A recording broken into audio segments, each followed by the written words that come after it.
This is Sparta!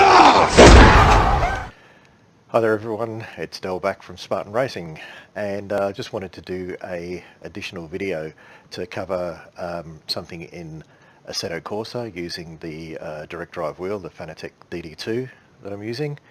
I had a comment from and some info from one of the members of the Spartan Racing YouTube channel by the name of Whitehawk, who gave me some excellent feedback stating that the settings that I had in, which I used from the Fanatec community page, which suggested that you have the direct drive force feedback on, I think it was about 60%, and then having 100% in the gain in the actual game itself. So if we go there now and go to the controls, you can see that my gain is down at 32. So Whitehawk mentioned that if you don't have the force feedback at 100% on the wheel itself, then you're not using the full dynamic range of the wheel, and it's not really the correct way to set these wheels up.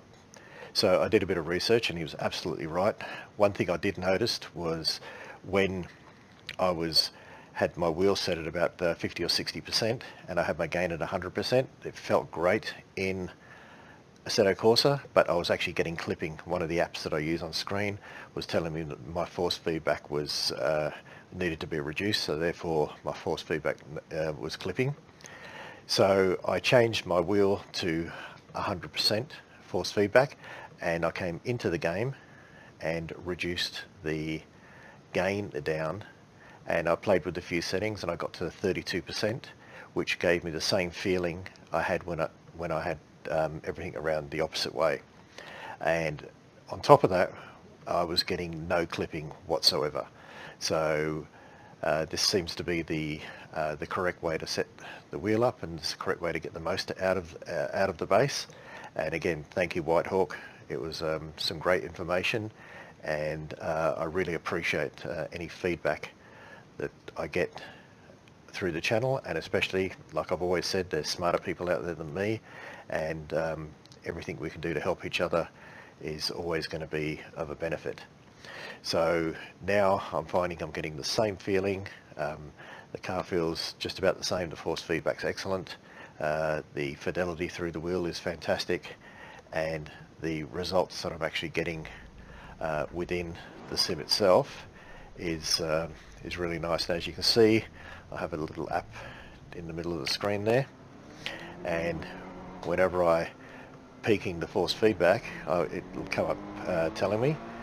And now when I find that I'm driving, I'm actually not getting that issue coming through at all, and I'm still getting a really nice feeling coming through from the base itself.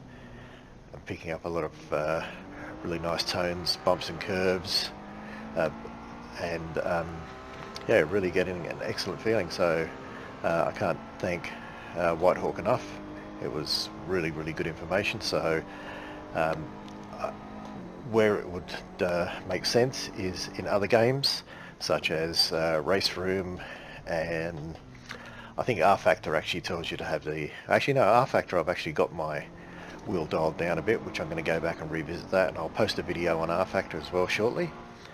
But so far this is what seems to be the right way to go about setting the wheel up to get the best out of everything that the base is able to produce. So as you can see, just a few corners there and no force feedback warning at all, and before I was getting a force feedback warning quite often. So I hope this helps, and I really appreciate the comments and I really appreciate the input. Again, Whitehawk, you're a champion, and I will talk to you soon.